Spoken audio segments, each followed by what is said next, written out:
Nasamsam ng mga otoridad sa isang raid sa Subic, Zambales ang bilyon-bilyong pisong halaga ng hinihinalang shabu.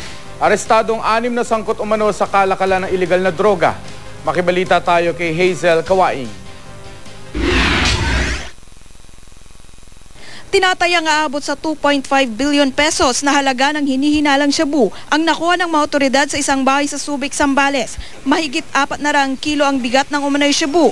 Ayon sa PNP Anti-Illegal Drug Special Operations Task Force, halos 5 buwang nasa ilalim ng surveillance ang grupong nagbebenta raw ng naturang droga.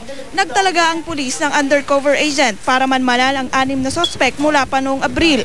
At kahapon ng tanghali, nakatanggap ang pulisya ng impormasyong ibibiyay ang illegal na droga hanggang matunto ng mga sospek sa isang bahay sa Subic.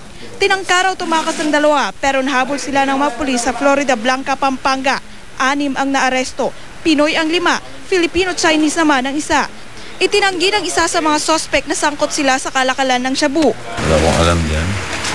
Kinumpiska ng pulisya ang mahigit 20 bag at kahon kung saan nakalagay ang mga pakete ng hinihinalang shabu. Nakatakda ng inquest proceeding sa mga sospek sa DOJ sa Maynila. Hazel Kawaing, Nagbabalita, Pilipinas.